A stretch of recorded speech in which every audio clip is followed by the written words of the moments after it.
Hello નમસ્કાર નમસ્કાર નમસ્કાર વિદ્યાર્થી મિત્રો। તો આજે આપણે ચર્ચા કરવાની છે વર્તુળાકાર માર્ગ પર મહત્તમ સલામત ઝડપની, બરાબર છે।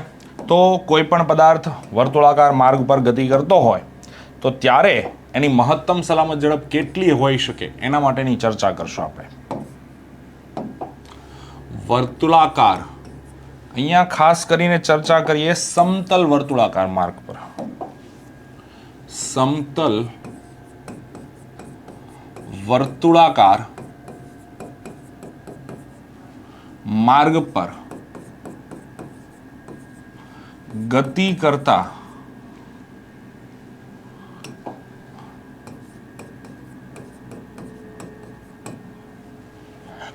વાહનની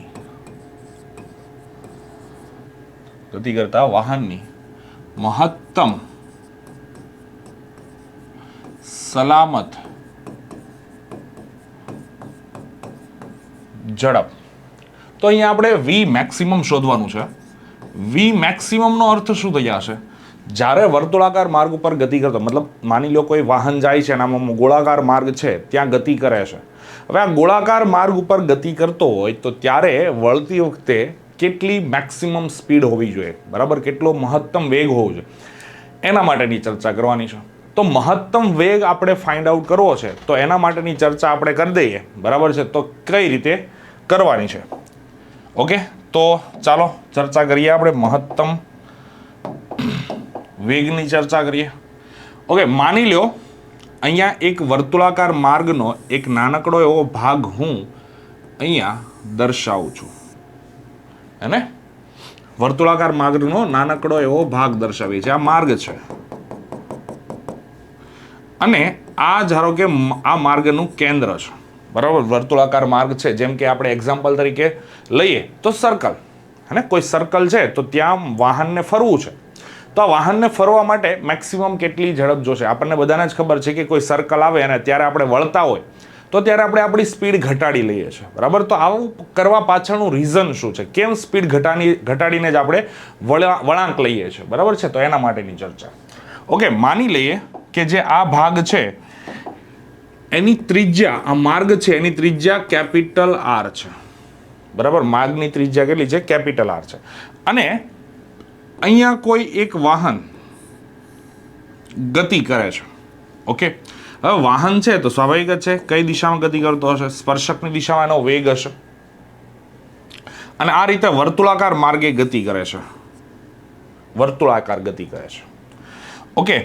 તો આ પરિસ્થિતિને ધ્યાનમાં લઈએ તો આ રીતના વર્તુળાકાર માર્ગે ગતિ કરતો હોય, હવે આ પરિસ્થિતિ છે એ કેવું થઈ જશે કે આ વર્તુળાકાર માર્ગે ગતિ કરવા માટે જરૂરી કેન્દ્રગામી બળની કંઈક જરૂર પડશે, કેન્દ્રગામી બળની જરૂર પડશે। તો આ કેન્દ્ર તરફ એક બળ લાગતો હશે જેને આપણે એફસી કેન્દ્રગામી બળ કહીએ છીએ, બરાબર। અને આપણને બધાને જ ખબર છે કે એફસી અથવા તો કેન્દ્રગામી બળ છે કેટલું હશે?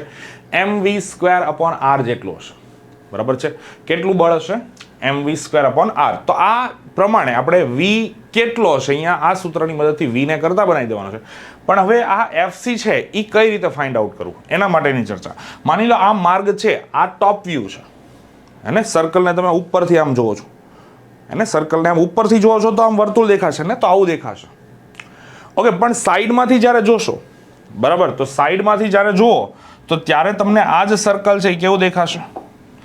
તો વાહન છે એ ગતિ કરતું દેખાશે, આપણને બધાને જ ખબર છે। તો વાહન કંઈક આ રીતનું હશે, બરાબર છે। તો માની લો આ રીતના વાહન છે એ આ વર્તુળાકાર માર્ગે ગતિ કરે છે,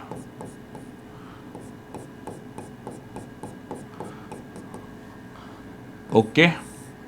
આ રીતના કોઈ વાહન છે, ખ્યાલ આવી ગયો?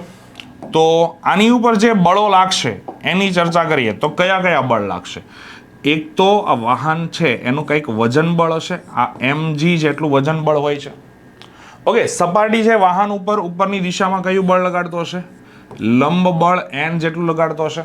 અને ટાયર અને રસ્તા વચ્ચેનું જે ઘર્ષણ બળ છે એ કઈ ડાયરેક્શનમાં લાગતું હશે? કેન્દ્ર તરફની, है फ्रिक्शन है कई डायरेक्शन में मतलब वळवू है मान लीजिए आ सीधू मार्गे जाए वळवू है तो टायर है एम ત્રાસા થશે टायर ત્રાસા થશે तो सीधू वाहन नहीं जतो एनो કારણ શું છે? કારણ કે આ ટાયર ઉપર આ દિશામાં કેન્દ્ર તરફની દિશામાં શું લાગતું હશે? કેન્દ્રની દિશામાં બળ લાગતો હશે, જે ઘર્ષણ બળ હશે. એને સીધું નથી જવા દે તો એનો અર્થ શું થશે? વાહન સીધું નહીં જાય. તો એનું કારણ છે ઘર્ષણ બળ છે કેન્દ્ર તરફ લાગતો હશે. એટલે આનો અર્થ શું થશે? તો આ કેન્દ્રગામી બળ અને ઘર્ષણ બળ બંને કેવા હોય? સમાન હોય. બરાબર. એટલે કે જરૂરી કેન્દ્રગામી બળ છે કોના દ્વારા પૂરું પડતું હશે? તો ઘર્ષણ બળ દ્વારા પૂરતું હશે. ઓકે, ચાલો તો આ બધી ચર્ચાઓની શરૂઆત કરીએ. તો એક પછી એક લઈએ. ચાલો આને આકૃતિ એ આપી દઉં છું નામ, આકૃતિ એ. અને આ છે કઈ છે? આકૃતિ બી. ચાલો તો અહીંયા આપણે ચર્ચા કરીએ કે આકૃતિમાં દર્શાવ્યા પ્રમાણે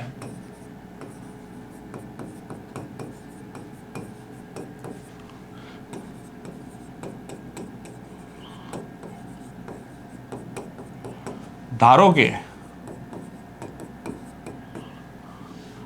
કોઈ એક વાહન વર્તુળાકાર માર્ગ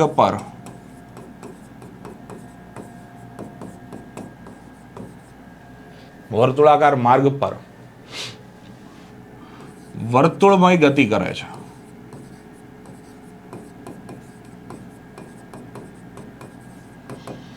ઓકે, આ વર્તુળાકાર માર્ગની ત્રિજ્યા ધારો કે લઈ લે r છે. તો આ વર્તુળાકાર માર્ગની ત્રિજ્યા કેપિટલ R છે. તો આકૃતિ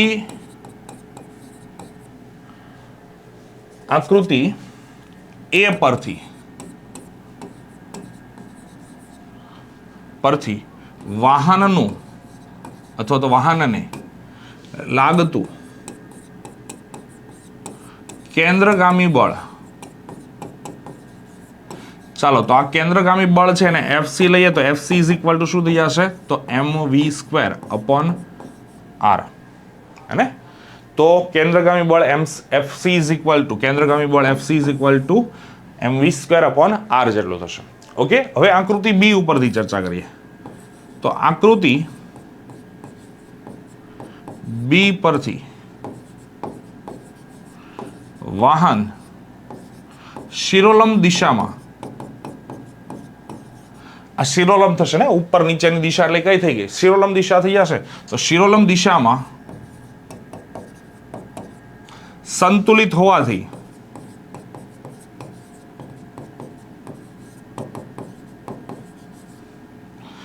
n ઇઝ ઇક્વલ ટુ શું થઈ જશે? mg.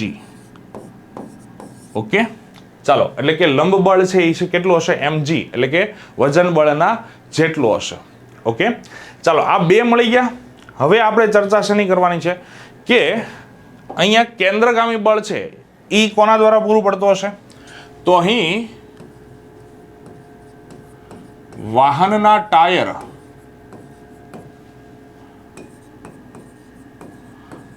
અને જમીન વચ્ચે વાહન પર લાગતું, માય મિસ્ટેક, અહીં વાહન પર લાગતું કેન્દ્રગામી બળ એ વાહનના ટાયર અને રસ્તાની સપાટી વચ્ચે લાગતા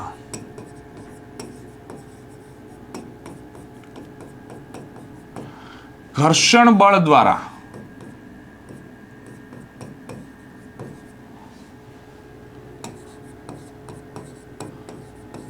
પૂરું પડે છે.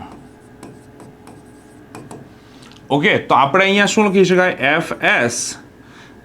ઓકે, અથવા તો એમ પણ લખી શકો છો FC is less than or equal to, એટલે કે આ કેન્દ્રગામી બળ છે એ કેન્દ્રગામી બળ કેટલું હોવું જોઈએ? તો FS કરતા નાનું અથવા તો એની જેટલું હોવું જોઈએ. તો આપણને બધાને જ ખબર છે કે FC ઇઝ ઇક્વલ ટુ શું થઈ જશે? mv² upon capital R is less than or equal to FS એટલે શું થઈ જશે? તો μs ઇન્ટુ n. અને n ઇઝ ઇક્વલ ટુ હમણાં જ આપણે ચર્ચા કરી શું થઈ જશે mg, તો mv² upon r is less than or equal to શું થઈ જશે μs ઇન્ટુ mg. ચાલો m કેન્સલ આઉટ થઈ જશે તો આપણને પદ શું મળી જશે, m કેન્સલ આઉટ થઈ જશે તો v² upon r is less than or equal to તો μs ઇન્ટુ g. આ r આ બાજુ જતું રહેશે તો v² ઇઝ ઇક્વલ ટુ શું થઈ જશે, v² is less than or equal to શું થઈ જશે μs ઇન્ટુ rg. બંને બાજુ વર્ગમૂળ લઈ લો તો v is less than or equal to under root μs into r into g. Okay, એટલું. તો મહત્તમ વેગ કેટલો થઈ જશે, તો અહીં વર્તુળાકાર માર્ગ પર સમતલ વર્તુળાકાર માર્ગ પર સમતલ વર્તુળાકાર માર્ગ પર વાહનની મહત્તમ સલામત ઝડપ તો v maximum is equal two થઈ જશે ને આના જેટલો હોવો જોઈએ, એની કરતા વધી જશે તો શું થઈ જશે, વાહન સ્લીપ થઈ જશે ને. એટલે વર્તુળાકાર માર્ગ ઉપર જવું હોય તો વેગ આના જેટલો અથવા તો આની કરતા નાનો હોવો જોઈએ. તો એનો અર્થ શું થઈ ગયો, મહત્તમ વેગ કેટલો હશે, મહત્તમ વેગ કેટલો હશે તો આના જેટલો, મેક્સિમમ એટલું હશે ને તો ઇક્વલ ટુ, તો ઇક્વલ ટુ અંડર રૂટ શું થઈ જશે μs into r into g. તો આ થઈ જશે સમતલ વર્તુળાકાર માર્ગ માટે મહત્તમ સલામત ઝડપનું સૂત્ર. ઓકે, તો આઈ થિંક તમને આ સૂત્ર કઈ રીતે આવ્યું એક્ઝેક્ટલી ખ્યાલ આવી ગયો હશે. તો આપણે આવા જ વિડીયોઝ માટે અમારી ચેનલને સબસ્ક્રાઇબ કરી રાખો, બરાબર છે. અને કેમેસ્ટ્રી બાય નિમેશ સરની ચેનલને સબસ્ક્રાઇબ કરીને બેલ આઇકન દબી દેજો, જેથી કરીને જ્યારે પણ નવા વિડીયોઝ આવે તો ત્યારે તમને અપડેટ મળતા રહેશે, બરાબર છે. તો ત્યારે ચાલો આજનો લેક્ચર અહીંયા પૂરો કરીએ, મળીએ નેક્સ્ટ લેક્ચરની અંદર. ત્યાં સુધી બધાને Tata by, C you, have a great day.